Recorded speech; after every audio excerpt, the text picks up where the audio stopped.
మధ్యాహ్నం పశ్చిమ గోదావరి జిల్లా తాడేపల్లిగూడెం కేంద్రంగా కార్యకలాపాలు నిర్వహించినట్లు ఆరోపణలు ఎదుర్కొంటున్న హెల్దీ ఫ్యూచర్ వ్యవహారం ఇప్పుడు తీవ్ర చర్చనీయాంశంగా మారింది.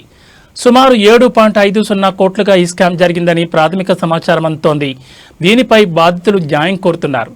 మల్టీలెవెల్ మార్కెటింగ్ పేరుతో నిరుద్యోగులు, యువత, అమాయక ప్రజలను ఆకర్షించి పెట్టుబడి తీసుకున్నారని పలువురు సభ్యులు ఆరోపిస్తున్నారు. ఈ ఆరోపణలపై పూర్తి నిజానిజాలు అధికారిక విచారణలో తేలాల్సింది. తాడేపల్లిగూడెంతో పాటు తూర్పుగోదావరి జిల్లా, రాజమండ్రి, తెలంగాణలోని జనగాం ప్రాంతాల్లో కూడా ఈ నెట్వర్క్ విస్తరించినట్టు సభ్యులు చెబుతున్నారు. ఈ స్కామ్ బయటపడడంతో పలు ప్రాంతాల్లో పెట్టుబడిదారులు ఆందోళన వ్యక్తం చేస్తున్నారు.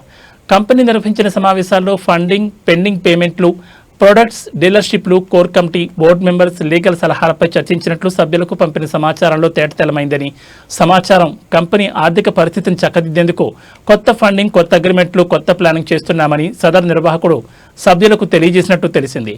అయితే పెండింగ్ చెల్లింపులపై సభ్యులు స్పష్టత కోరుతుండడం గమనార్హం. కొంతమంది సభ్యులు సైబర్ క్రైమ్ దర్యాప్తు తీరుపై కూడా అనుమానాలు వ్యక్తం చేస్తున్నారని సమాచారం. ఇంకొంతమంది సభ్యులు ఆయా పోలీస్ స్టేషన్లకు వెళ్లి తమ ఫిర్యాదులు ఇచ్చి వారి గోడు వినిపించేందుకు సిద్ధమవుతున్నట్టు తెలుస్తోంది. దీంతో ఈ విషయంలో చట్టపరమైన ప్రక్రియపై ఇప్పుడు అందరి దృష్టి నెలకొంది. ఈ వ్యవహారంపై రచ్చ మీడియా గతంలోనే వరుస కథనాలు ప్రసారం చేస్తూ ప్రజలను అప్రమత్తం చేసింది. కానీ ప్రజలు రచ్చ మీడియా చెప్పిన మాటలు పడిచెవిన పెట్టమని, దానికి తగిన మూల్యం చెల్లించుకుంటున్నామని అనుకోవడం గమనార్హం. ఈ విషయంపై రచ్చ మీడియా చేసిన ముందస్తు హెచ్చరికలను ఇప్పుడు చాలా మంది ప్రజలు గుర్తు చేసుకుంటున్నారు.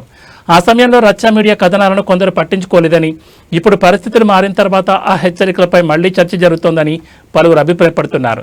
సమయానికి తీసుకున్న జాగ్రత్తే పెద్ద నష్టాన్ని తప్పించగలదని ఈ ఘటన గుర్తు చేస్తోంది. ఈ వ్యవహారంలో కొందరు స్థానిక రాజకీయ నాయకులు కంపెనీకి అనుకూలంగా మాట్లాడారనే విమర్శలు వినిపిస్తున్నాయి. పెట్టుబడి పెట్టే ముందు కంపెనీ రిజిస్ట్రేషన్, వ్యాపార విధానం, చట్టబద్ధత, ఆదాయ వాగ్దానాలు, ఒప్పంద నిబంధనలను పూర్తిగా పరిశీలించాలని నిపుణులు సూచిస్తున్నారు. అప్రమత్తతే ఆర్థిక భద్రతకు మొదటి అడుగుని వారే అంటున్నారు. ఈ వ్యవహారంపై సమగ్ర విచారణ జరిపి నిజానిజాలను వెలికితీసి చట్ట ప్రకారం బాధ్యత ఉన్న వారిపై చర్యలు తీసుకోవాలని బాధితులు కోరుతున్నారు. ప్రజలు అధిక లాభాల హామీలను చూసి తొందరపడి పెట్టుబడి పెట్టకుండా సంబంధిత సంస్థ చట్టబద్ధతను ధృవీకరించి నిర్ణయం తీసుకోవాలని రచ్చ మీడియా తెలియజేస్తోంది. ప్రజల అప్రమత్తతే మోసాలను అడ్డుకునే అతిపెద్ద ఆయుధమని, ఆ దిశగా ప్రజల అప్రమత్తతో మెలగాలని రచ్చ మీడియా సూచిస్తోంది.